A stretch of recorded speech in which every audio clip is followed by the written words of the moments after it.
Hey everyone, in today's video I'm going to be showing you my LEGO Alakazam MOC.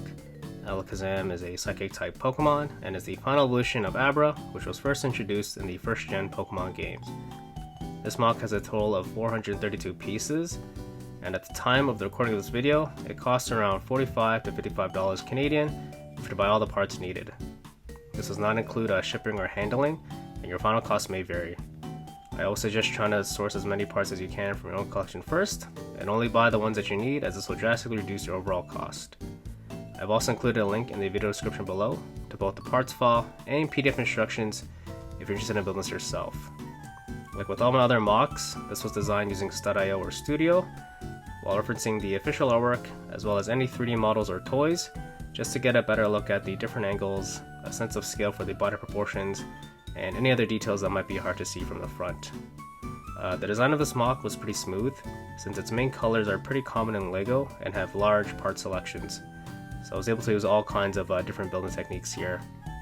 I do try and keep in mind part availability and cost, and I don't think this MOC uses too many rare or uncommon parts. First, taking a look at the legs, there's articulation in the knee and hip joints, and they're done using some bar, clip, and Technic pieces in yellow and reddish brown. I didn't want to use the mixo style ball joint and socket pieces, since I wanted to avoid having the light bluish and dark bluish gray pieces stick out from the main color scheme. The knees are connected using a 1x1 clip tile onto a 1x1 inverted bracket, so you're able to bend them forward and back and rotate it side to side. You just have to be careful, as when you rotate the knee it can loosen up this connection. The hips are connected using a tap bar piece in yellow onto a 1x1 hollow stud and 1x2 Technic pin brick, so you're able to rotate the entire leg forward and back and side to side as well, just giving you lots of options for posability.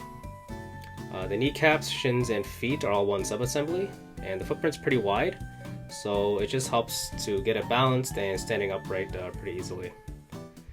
Though these connections help to stay accurate to the official design, the connections might not feel as secure as others, so if this is an issue for you, feel free to swap out these pieces with maybe a ball joint or a different type of connection.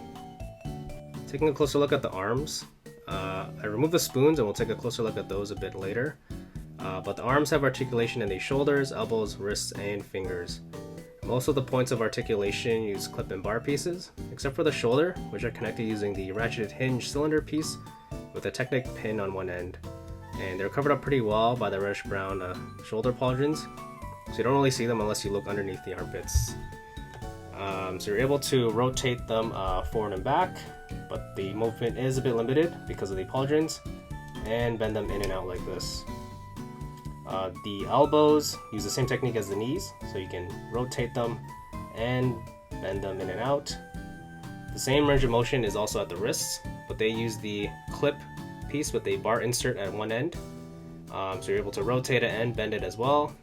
And each finger is attached using a clip, so you can pose each finger individually.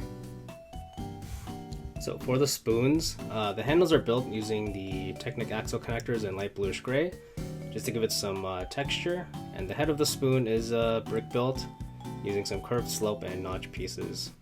I tried playing around with the different building techniques using various dish and plate pieces as well as minifig utensils, but it was just hard to get them to the same scale with the main body. So I ended up selling on this design mainly due to the sizing, but tried to make it as round and smooth as I could.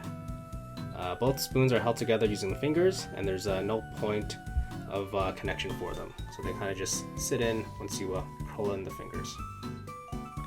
The torso is built using a few different sub-assemblies, and the interior structure is mainly made up of brackets and snot bricks, which lets me cover off most of the studded surfaces with slope, curved slope, and tile pieces, getting that smooth and clean look all around.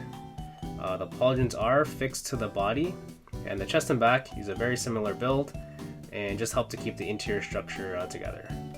The waist is connected using a Technic pin, so you can rotate it, just giving you more options for posability.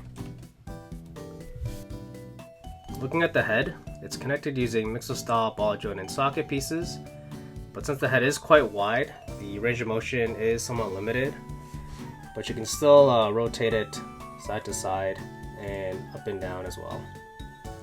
And when it's standing, It does tend to look downward just because it's being pulled by the weight of the whiskers. And the whiskers are built in 2 sections with some articulation in each section. And depending on the condition of the parts, you might be able to have them extended out like this. But if not, then it'll just kind of naturally droop down.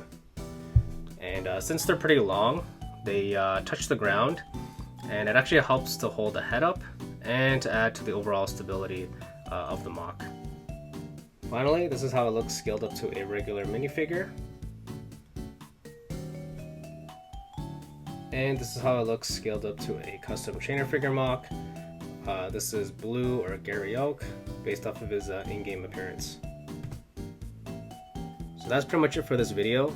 Let me know down in the comment section below your thoughts on this MOC, what your favorite parts are, or if there are any changes you want to make. Also, let me know what else you want to see me cover in these review videos. I do read all the comments posted and try to consider your guys' suggestions on future MOCs, but some Pokemon designs are easier to translate to LEGO than others, and some can take a long time to design or figure out. I try my best to get the MOCs to be as accurate as they can, but sometimes I end up scrapping or shelving the designs if I don't think it's up to my standards or is beyond my skills at the moment. So I try not to make any promises, and I appreciate everyone's patience.